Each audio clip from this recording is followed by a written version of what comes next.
नमस्ते स्टूडेंट्स, आइए आज हम फिर चर्चा करते हैं हमारा चैप्टर नंबर फर्स्ट, उसके क्वेश्चन आंसर। और आज मिसलेनियस फर्स्ट हम पढ़ेंगे।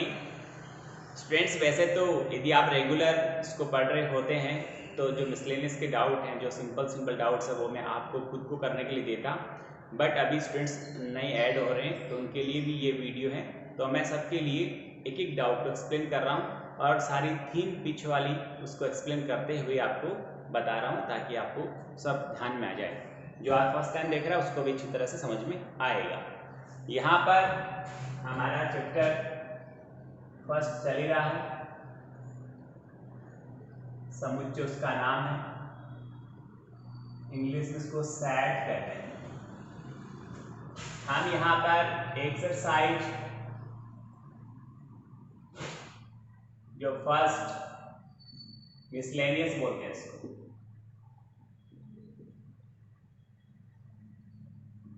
चलो शॉर्ट में लिख देते हैं। ओके, आगे चलिए। यहां देखिए फर्स्ट से स्टार्ट करता हूं।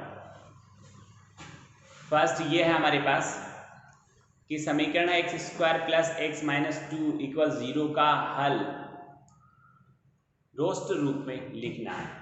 तो जो स्टूडेंट्स नए ऐड हो रहे हैं, जो आज ही क्लास लेंगे, उनके लिए मैं रोस्टर और निर्माण की एक बार बात कर लेता हूँ। स्टूडेंट्स, जैसे मैंने लिखा है यहाँ पर एक सेट है, समुच्चय है। समुच्चय क्या होता है कि एक ही विशेषता रखने वाले, एक तरह की क्वालिटी, एक तरह के गुण, एक तरह की प्रतिबद्धता रखने वाले सदस्यों का जो समूह बनाते हैं उसे सेट या समुच्चय कहते हैं।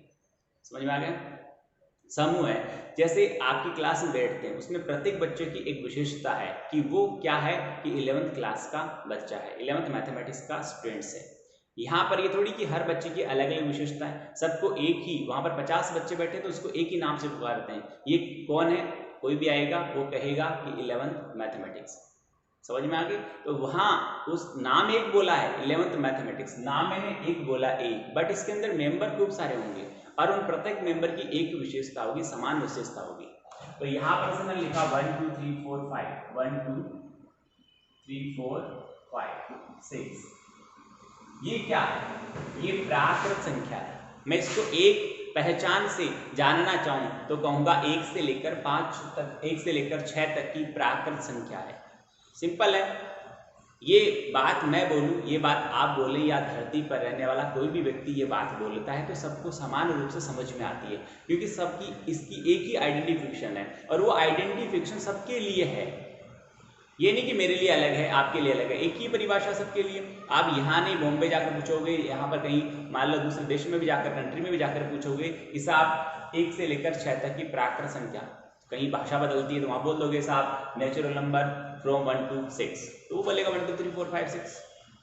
इट मीन्स ये क्या है, ये जो जानकारी मैंने दी है, जो इसकी पहचान दी है, वो सुपरिभाषित है। सुपरिभाषित मतलब सबको अच्छी तरह से ज्ञात है कि इसका मीनिंग ये होता है। जैसे मैं बात करूं साहब अंग्रेजी वर्णमाला के स्वर, तो क्या आप सबको अलग अलग भाषा में अलग अलग तरीके से अलग अलग डेफिनेशन बताने पड़ेगी? नहीं साहब, एक ही परिभाषा है। कि अंग्रेजी वर्णमाला के स्वर की बात की जाए तो आप बोल दोगे ए ई आई ओ यू। आपसे पूछूं, किसी दूसरे से पूछूं, किसी दूसरे गांव में जाकर पूछूं, किसी दूसरे शहर में जाकर पूछूं, किसी दूसरे प्रांत स्टेट में जाकर पूछूं, सब एक ही बोलेंगे।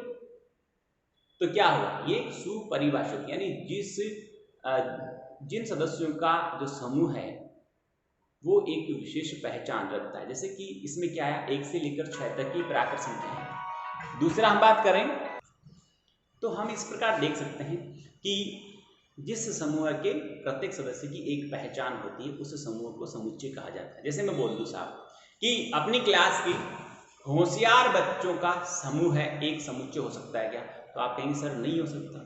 आपको अच्छी तरह पता है कि होशियार की मैंने कोई परिभाषा नहीं बताई, सभी अपने आप में होशियार होते हैं, कमजोर कौन होता है? तो यहाँ पर फिक्स नहीं कि कितने बच्चे उस समूह में आएंगे, कितने बच्चों का नाम उस समूह में लिखा जाए, ये परिभाषित नहीं है, ये क्लियर नहीं है। पर मैं ये बोल दूं कि जिनके 10वीं बोर्ड में 80% से ऊपर आए हैं उनका समूह है, समुच्चय हो सकता है क्या? आप कहेंगे बिल्कुल यस सर हो सकता है, क्योंकि 80% से ऊपर किस किस के नंबर आए आप सबको पूछ लेंगे। जिनके आए 5 10 15 फिक्स हैं, उनके नाम लिख देंगे बस। जब मैंने आकर 80% से ऊपर वालों को खड़ा किया तब भी वही बच्चे, किसी कोई दूसरा आकर खड़ा करेगा तो भी वही बच्चे, कोई तीसरा आकर उससे पूछेगा तो भी वही बच्चे, यानी सेम रहा ना, क्योंकि उनका नाम, उनकी एक ही परिभाषा है कि वो कौन है, 80% से अबो मार्क्स हासिल करने वाले हैं, एक ही पहचान, एक शब्द में बांध दिया, वन वर्ड से बोलते हैं ना, वो वन वर्ड की तरह यहाँ पर एक शब्द में, एक परिभाषा में, एक आइडेंटिफिकेशन में, एक पहचान में बांध दिया। तो जो सदस्य, जिस समूह के सदस्य एक ही पहचान द्वारा परिभाषित होते हैं, उस समूह को समुच्चय कहा जाता है, सेट कहा जाता है। समझ में आ गई? ये इसका रोस्टर रूप है। डायरेक्टली सदस्य को लिखना रोस्टर है। मैं इसी को भाषा में लिखता हूं तो निर्माण रूप होता है, भाषा में लिखते ही निर्माण रूप है, और सदस्यों को लिख दिया डायरेक्टली तो रोस्टर रूप। अब निर्माण होता तो हम क्या लिखता, इसे तो रोस्टर कहते हैं, इसे निर्माण है। और रोस्टर में, निर्माण में हम देखेंगे स्टूडेंट्स कि यहां आएगा सभी x का समुच्चय, जबकि x बिलोंग्स टू n, यानी एक प्राकृत संख्या है, और x बड़ा और बराबर 1 के, छोटा और बराबर 6। ये लो साहब, ये हो गया यहां पर निर्माण रूप, ये हो गया रोस्टर। समझ में आ रही बात? क्या रोस्टर होता है, क्या निर्माण होता है, कैसे इसको लिखते हैं, और समुच्चय किसे कहते हैं, इतनी जानकारी मैंने आपको दी है। वापस रिवाइज की, हालांकि ये जानकारी पहले दी थी मैंने, रिवाइज की। जो बच्चे आज से ही देखना शुरू करेंगे उनके लिए भी ये वीडियो उतना ही समझ में आने वाला हो, उतना ही कारगर हो। देखिए स्टूडेंट्स, अब आगे बढ़ता हूँ। जो सवाल था हमारा, सवाल कह रहा है कि एक इक्वेशन है, समीकरण है, मैं उसी से जोड़ के पढ़ाऊंगा जो आपने अभी 10th क्लास में पढ़ा है, उसी से जोड़ के पढ़ो। समीकरण है x² + x -2 = 0। देखता हूँ यही है, कंफर्म करते हैं। ओके, ये 0 है। तो पहले इसका हल देखना है कि इसका हल जो होगा, उस हल में जो सदस्य आएंगे उनको रोस्टर में लिखना है, इस तरह से लिखना है। देखिए यहाँ पर मैं इसको गुणनखंड विधि से हल करता हूँ। यहाँ पर 2 है, 2 को 1 से गुणा किया, 2 एकम 2, तो 2 के टुकड़े जिन्हें घटाने पर 1 आए तो वो हो गया 2 - 1, बाहर 1 से रह जाएगा, -2 = 0। x² हो गया, प्लस का 2x हो गया, माइनस का x हो गया, माइनस का 2 हो गया, बराबर 0। इन 2 में से कॉमन लेंगे, इन 2 में से कॉमन लेंगे। यहाँ से x कॉमन आएगा, x + 2 हो गया, यहाँ से 1 कॉमन आएगा, x + 2 हो गया, और बराबर क्या होगा 0। यहाँ देखिए दोनों कोष्ठक समान है, तो एक बार एक कोष्ठक ले लेंगे, एक बार कोष्ठक के बाहर जो पड़ा है वो बच जाएगा। अब यहाँ पर लिखेंगे या तो, या फिर जो हमने 10th क्लास में, 8th में, 9th में पढ़ा है वो ही है सेम। तो x + 2 = 0, x -2 आया आंसर। और या फिर हम यदि बात करेंगे तो आएगा x - 1 = 0, x +1।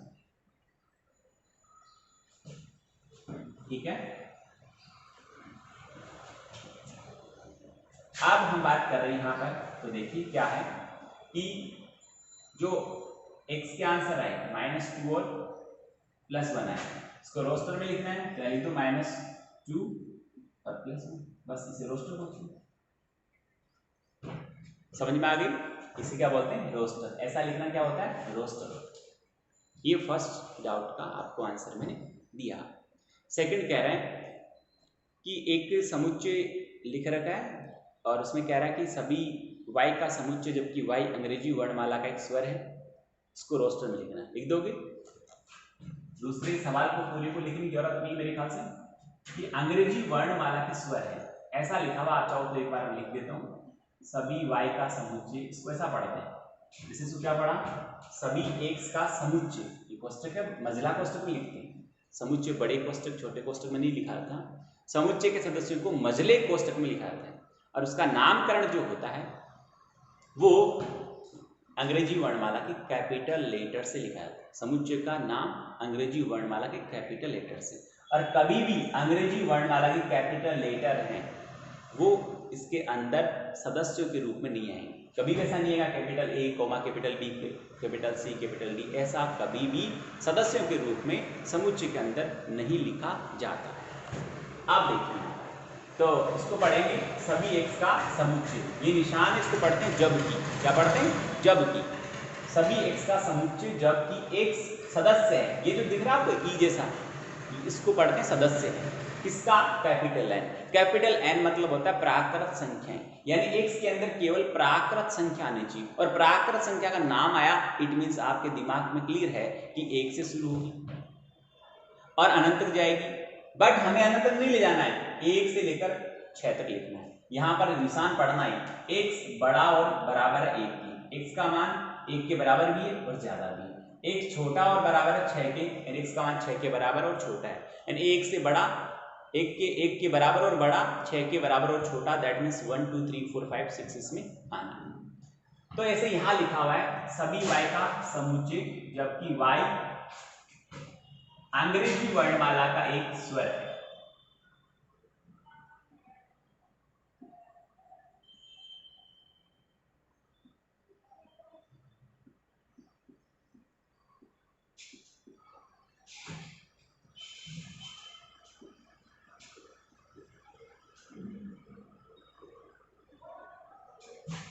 ठीक है, अब इसको मैं भी रोस्टर में लिखता हूं।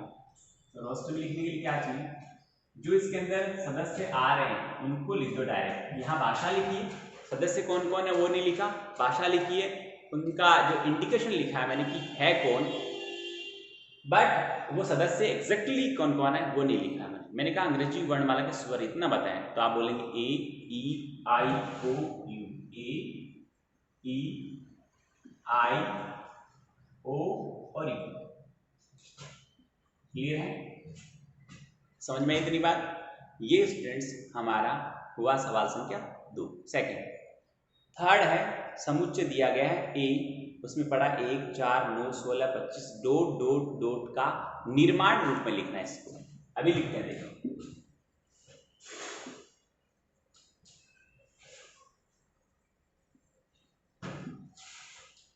एक समुच्चय है ए, नाम दे रखा उसको भी, और इसमें 1 4 9 16 25 डॉट डॉट सॉरी डॉट लिखा हुआ है। ये अभी रोस्टर रूप है इसका,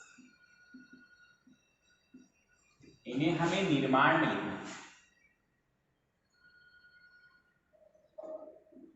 तो निर्माण में लिखेंगे तो भाषा सेम पहले तो ऐसी रहेगी, जो इतना पार्ट सेम रहेगा, सभी x का समुच्चय जबकि x belongs to capital N. ठीक है साहब, प्राकृत संख्या है। ओके, अब देखो आगे क्या लिखना है, और यहाँ पर मेन बॉडी भी पहले लिख सकते हैं, ये लिख दिया बहुत बड़ी बात। आप यहाँ लिखोगे कि x बराबर स्मॉल एन स्क्वायर, x बराबर स्मॉल एन स्क्वायर। फिर थोड़ा सा इसको हटाता हूं मैं, फिर कॉमा लगाइए, स्मॉल एन, थोड़ा और छोटा करता हूं मजा आएगा, x इज इक्वल है स्मॉल एन स्क्वायर, और small N belongs to capital N, और स्मॉल एन इज लैक।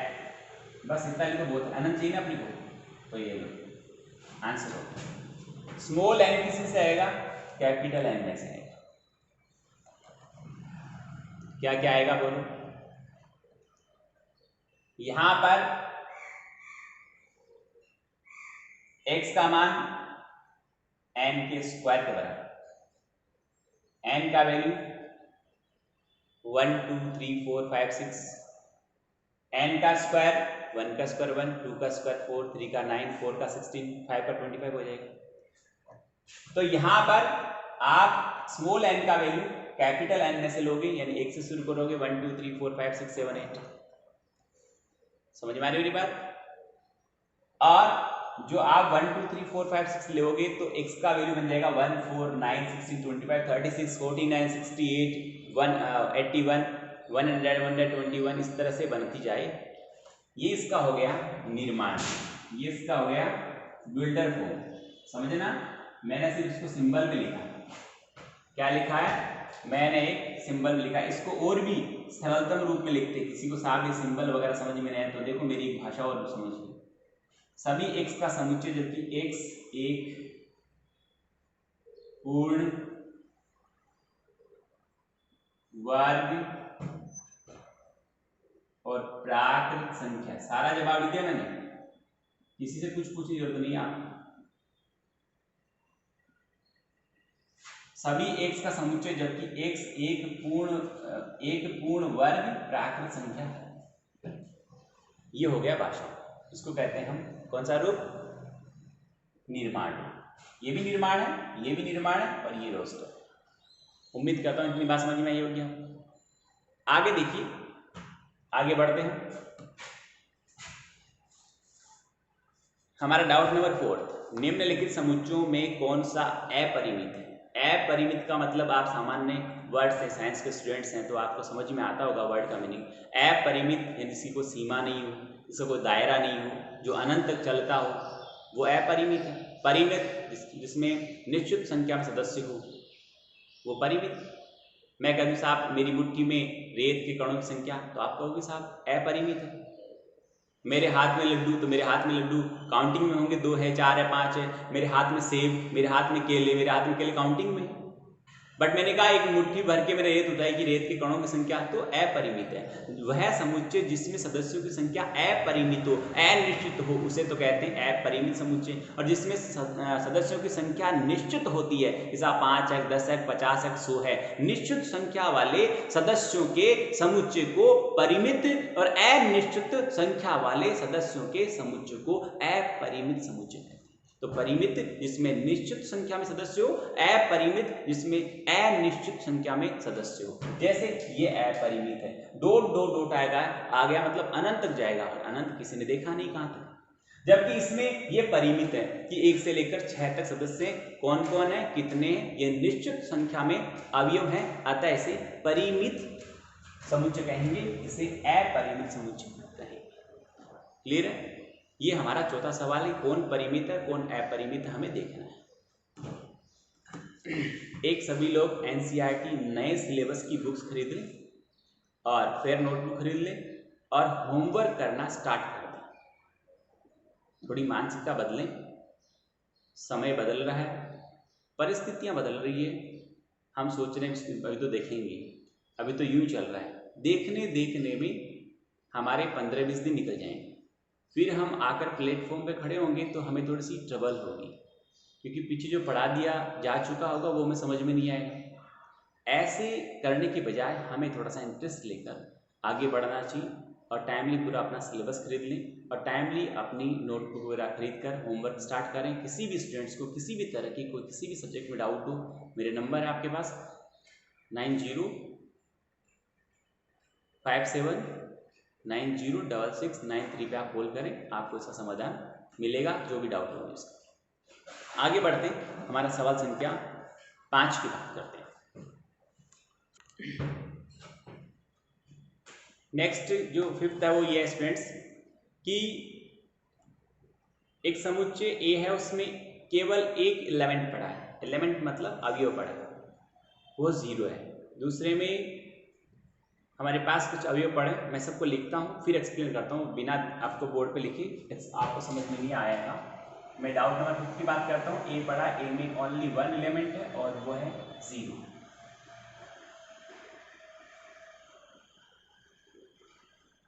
दूसरा एलिमेंट बी है, सॉरी सेट है दूसरा बी, उसमें कह रहा है सभी एक्स का समुच्चय जबकि एक्स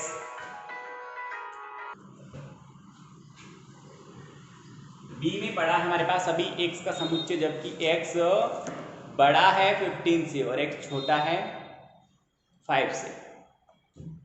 एक्स बड़ा है और बराबर है 15 की और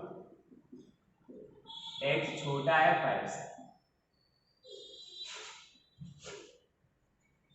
ठीक है,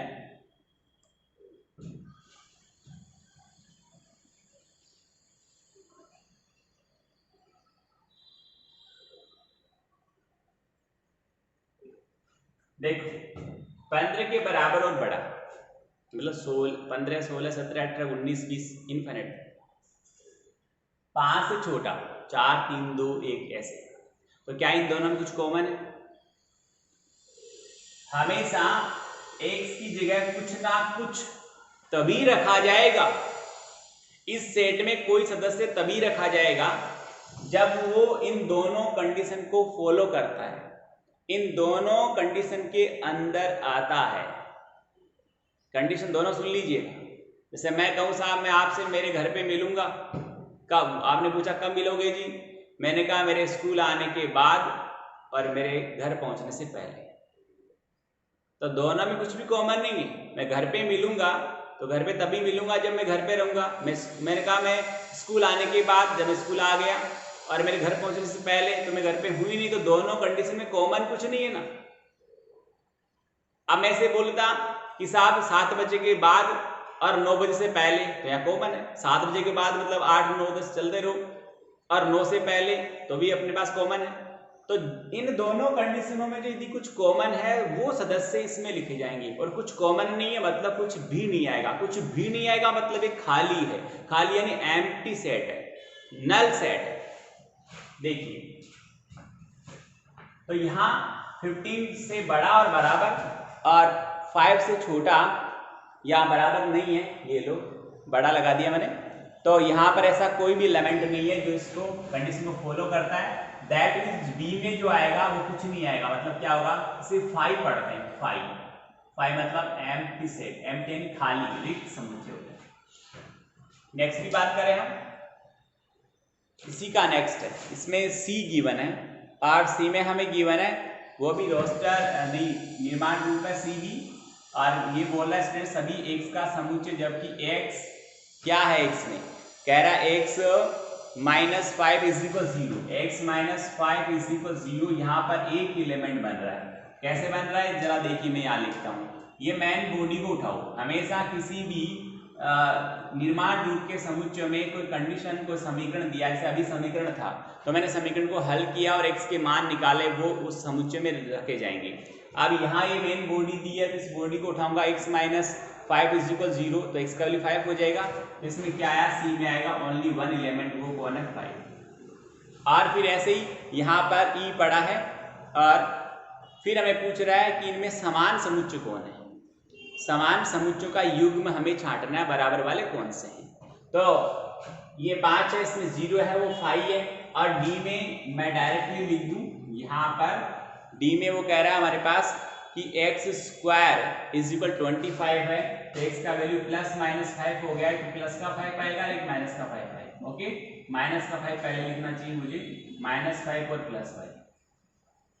और जो ई सेट है उसमें गिवन है हमें कि समीकरण है x² -5 2x -15, घटाने पर माइनस के 2 आए, तो ये हो गया हमारे पास में, इसका गुणनफल हो गया x -5 और x +3, x -5 x +3 यानी -3 और +5। अब इनमें समान कौन सा है वो हमें देखना है, और कोई समान नहीं है तो लिख देना साहब कोई भी समान नहीं। स्टूडेंट्स, इस प्रकार हमारा आज के वीडियो में हम इतना ही पढ़ेंगे। उम्मीद करता हूँ आपको अच्छा लगा होगा, समझ में आया होगा। मैंने अभी भी कहा है आपको कि जल्दी से जल्दी अपना सिलेबस खरीदिए, नोटबुक खरीदिए और अपनी पढ़ाई अच्छे स्तर से टाइम टेबल बनाकर, ये नहीं कि आपको कुछ कोई कहने वाला नहीं, घर पे टोकने वाला नहीं है। आपको सक्सेस होना है अपनी लाइफ में, आपको अपना फ्यूचर बनाना है, तो आपको खुद को चिंतित होना पड़ेगा। दूसरों पर निर्भर रहना आप छोड़ दीजिए। आप 10th क्लास पार कर चुके हो, आप एक सेल्फ डिसिप्लिन्ड सुलझे हुए व्यक्ति के रूप में हो, तो आपको ऐसा करना चाहिए कि आप अपना ध्यान खुद रखें। स्टूडेंट्स, उम्मीद करता हूँ आपको अच्छा लगा होगा, समझ में आया होगा। बहुत बहुत धन्यवाद।